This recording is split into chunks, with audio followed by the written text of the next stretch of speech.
You're watching Matador News.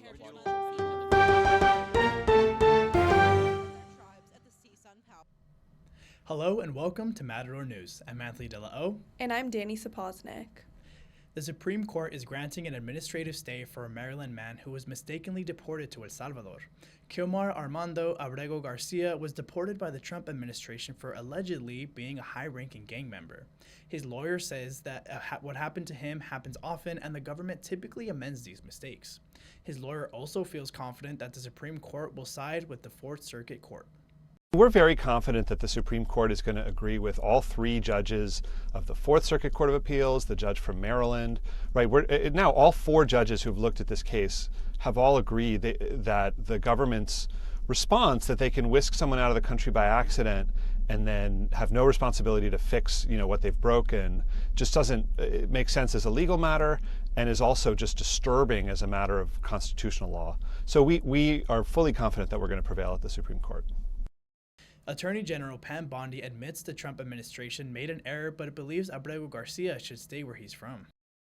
It was an administrative error as to why he was deported, and he is a known gang member. ICE testified he was a gang member, and we believe he should stay where he is. This case has sparked a conversation about the overreach of the executive branch and the due process of deportation cases. Budget airline carrier Avelo Airlines is set to take over the Trump administration's deportation flights. Andrew Levy, CEO and founder of Avelo, says the company is expected the decision to be controversial. The deal made with Homeland Security is a part of a long-term charter program that would help the company expand while protecting current jobs.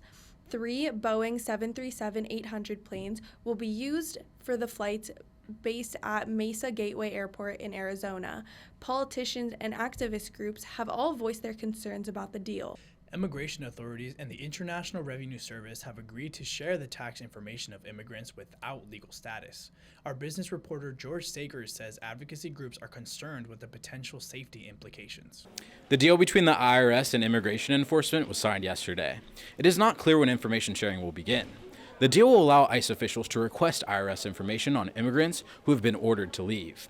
Advocacy groups such as the New York Immigration Commission filed a joint lawsuit in the hopes of blocking information sharing. In more international business, China says it will fight the U.S. on the Trump administration's tariffs and the threat from the president to raise them even higher. The tariffs against China currently stand at 54%, and if increased could total up to 104%, which double the cost of imported goods for consumers. Chinese officials say the tariffs are a bullying practice that is unjust and groundless. Traders in the stock market are worried that the tactics used by both countries could lead to a trade war. President Trump has opened trade negotiations with South Korea. Since the introduction of retaliatory tariffs, many countries have expressed their interest in making deals with the U.S. Trump says after speaking to acting President Han Duck-soo, he believes the countries will be able to make a good deal that benefit both. American and South Korea shipbuilding companies have signed a deal that experts say could help the U.S. catch up to China's growing fleet size. The partnership between Huntington Ingalls Industry and Hyundai Heavy Industries will help with the building process and delivery of new ships. Both companies build and assemble Aegis destroyers that provide protection from missile threats. That's all for business. From Maple Hall, I'm George Sakers. Thank you, George. The White House has been instructed to reinstate the Associated Press's access to report in the White House and Air Force One. Trump revoked their service's privileges for continuing to say Gulf of Mexico instead of Gulf of America.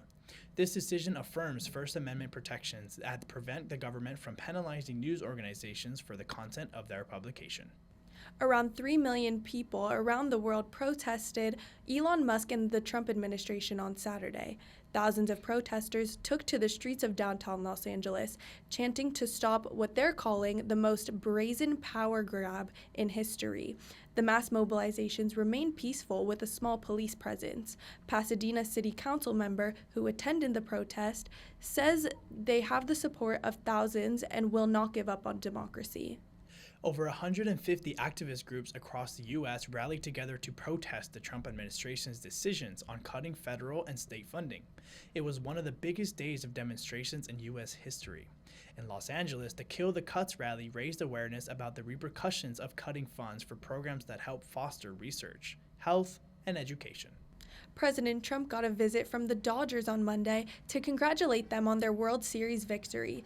Shohei Ohtani, Mookie Betts, and other members of the LA Dodgers were singled out by President Trump as he complimented their efforts.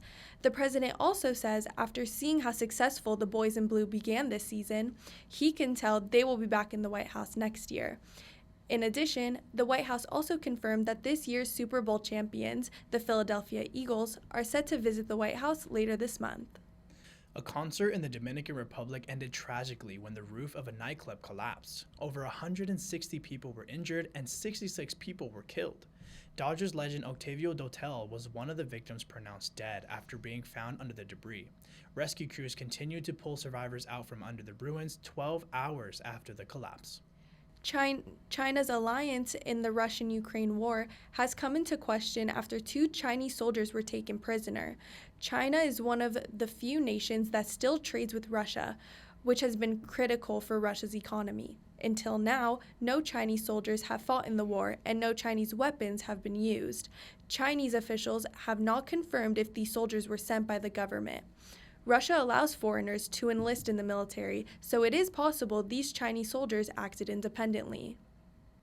Iran's nuclear research program has become a point of international concern, as the country threatens to use its once peaceful research to build weapons. Negotiations with the U.S. to dismantle the program have been historically unsuccessful. Iran's foreign minister has agreed to negotiating through a mediator, but Trump says he wants the talks to be direct. Iran is reluctant to trust Trump to refrain from using military force as a part of the negotiation. A California man pled guilty last week to the attempted assassination of Supreme Court Justice Brett Kavanaugh at his Maryland home in 2022. Nicholas John Roski pleaded guilty in a federal court. Prosecutors say Roski told the police he planned to kill Kavanaugh to change the Supreme Court's stance on abortion and gun rights cases. Former talk show host Jay Leno is championing a bill to exclude old classic cars from smog check requirements. The bill was introduced by California Senator Shannon Grove, who says the bill will aid in maintaining California's car culture. Grove says classical cars are not primarily used for transportation and contribute to a small fraction of the cars on the road. However, the California Air Resources Board opposes the bill, concerned for possible nitrogen oxide emissions that can come from driving older cars. The CSUN Solar Observatory has been collecting data from the sun for over 40 years. Our reporter, Eric Davidson, takes us inside and explains how it all works. While Earth's climate is mostly influenced by our actions here at home, one extraterrestrial force plays a role: the sun. The staff at the CSUN Solar Observatory routinely track these behaviors through a unique 50-year-old imaging process to provide data for scientists all over the world. The research has been led by Dr. Gary Chapman, now Professor Emeritus for the Physics Department, for just under 20 years. Chapman joined the crew that ran the observatory in 1969, months after it was built near the Van Norman Reservoir in Granada Hills. However, the 71 San Fernando earthquake rendered the telescope too expensive to repair. So with the help of grants from NASA, Parsons, and other funding from the university, Chapman was able to get the observatory telescopes moved to CSUN, where they sit in the orange grove today. These telescopes are over 50 years old, so their imaging process is different than an average camera. Rather than capturing a single snapshot, the telescope uses a technique called a drift scan to map the entire solar disk. So it's just 512 photodiodes lined up. It's about a half an inch long gadget. And you sweep that across the sun and letting the Earth do the sweeping, because the Earth's rotation is quite smooth, and so you have a very nice, simple image. The telescope isn't just a one-trick pony. It uses specialized filters to study sunspots and faculae. Sunspots are areas that are cooler than the surface of the sun, while faculae are hotter. These spots are caused by changes in the sun's magnetic fields generated inside the star. These spots don't look like much, but enough of them can have a real impact on the energy the sun puts out, and we can feel the effects here at home. Without the sun, we'd all freeze to death. So, small variation of the sun over a long period of time can affect the climate. That's why Dr. Chapman and the observatory staff keep a constant eye on the sun. With a record spanning decades, they're able to refer to the sun's past solar cycles to make sure nothing out of the ordinary is happening. You want to make sure that what you think is happening with respect to sunspots and these faculae is good for the long term. I mean, you can see for maybe one solar rotation, which is a month, a couple solar rotations, you say, oh yeah, it looks great. We get a good match with the spacecraft. But what about last solar cycle? Was the sun behaving the same way? At the observatory, no news is good news. If the sun is behaving as expected, then there isn't much to worry about.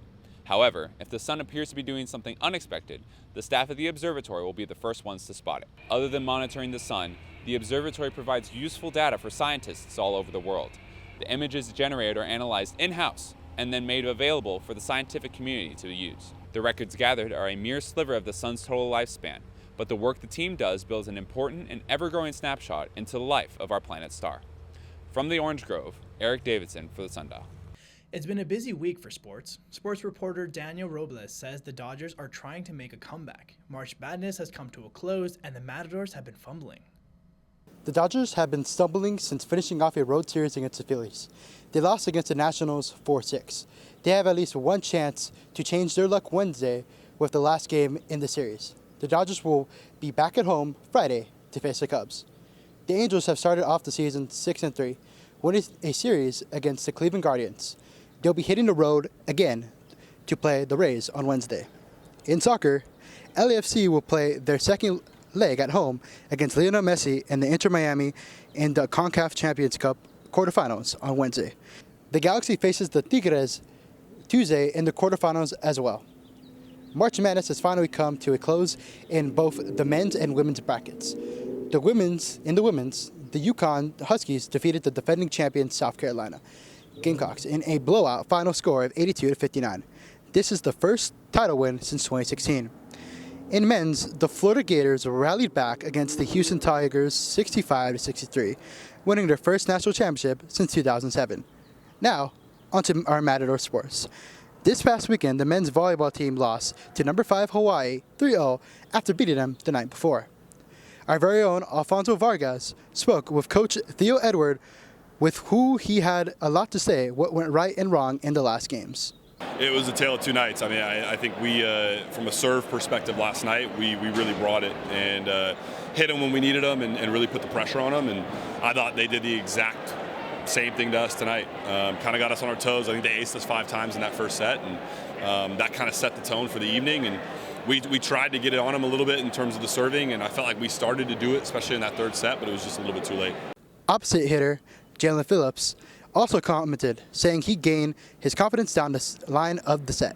I think just trusting my team to have my back, if I make an error. I think early down the stretch, I had a couple errors early in the set, and they told me just keep swinging no matter what. So down the stretch, I was a lot more confident to just keep ripping balls. The team now faces a league game against number 10 ranked UC San Diego on Thursday. The Matadors are looking to avenge their league standing of 1-5.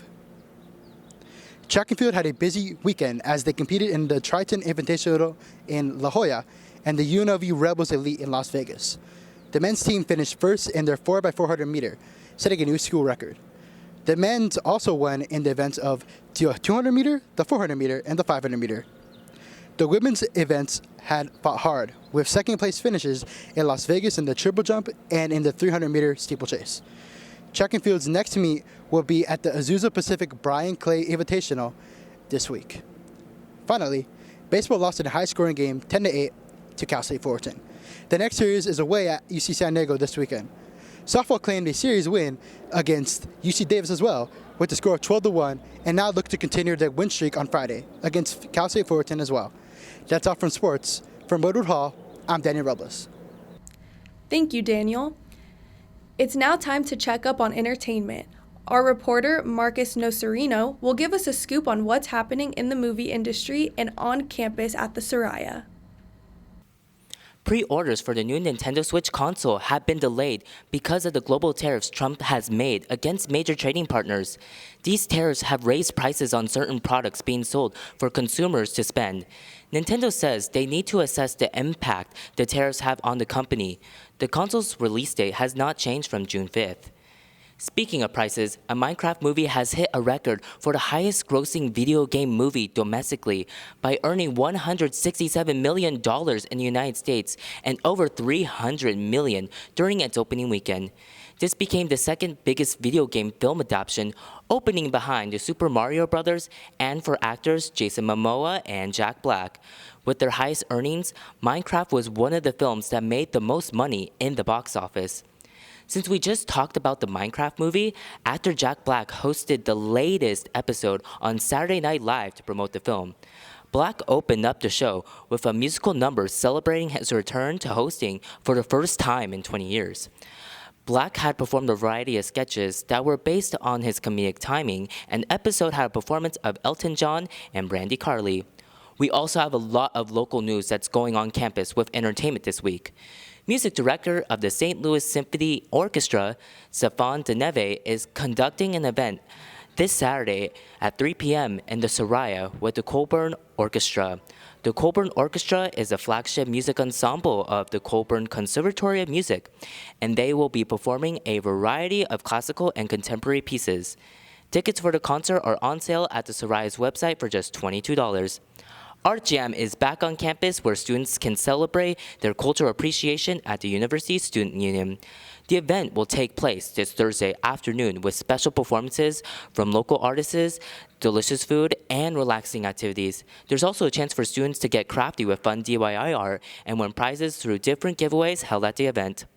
That's it for entertainment news. From Manzanita Hall, I'm Marcus Nocerino. Thank you, Marcus. Colossal bioscience researchers are working to bring back dire wolves, a species extinct for over 10,000 years. This was done by scientists transferring genetically engineered material into a domestic dog's egg cell to act as a surrogate. So far, they have 3 pups with features that resemble the species. In addition to dire wolves, Colossal Bioscience has also cloned red wolves, a critically endangered species. Using blood from the existing pack, the scientists are working to save the breed from extinction. Animal Kingdom's population has increased by 1. Mara the giraffe welcomed her new 6-foot-tall calf, Tucker. Tucker is the first baby giraffe to be born in Disney World since 2021. Both Mara and Tucker are Maasai giraffes, an endangered species with only 30,000 left in the world. Disney says the birth is very important, as it follows their plan to prevent giraffes from becoming extinct. If you can't make it all the way to Florida, spring has sprung just 20 minutes south of Santa Barbara, where life is buzzing around the seals in the harbor. And for the next 3 months, a 1,500-foot stretch of Carpenteria Beach is closed off to ensure safety for the local seals as they give birth to their babies. Hundreds of seals come to the rockery, with over 50 births occurring in an average season. These seals are an entertaining bunch as they bring hundreds of people to the Outlook each day. Observers can watch the seals bask in the sun, bounce about the beach, and learn how humans are keeping the seals safe. That's all for Matador News. Check out the Sundial's YouTube for more from our reporters. I'm Dani Sapoznic. And I'm Anthony De La O. See you next week, Matadors.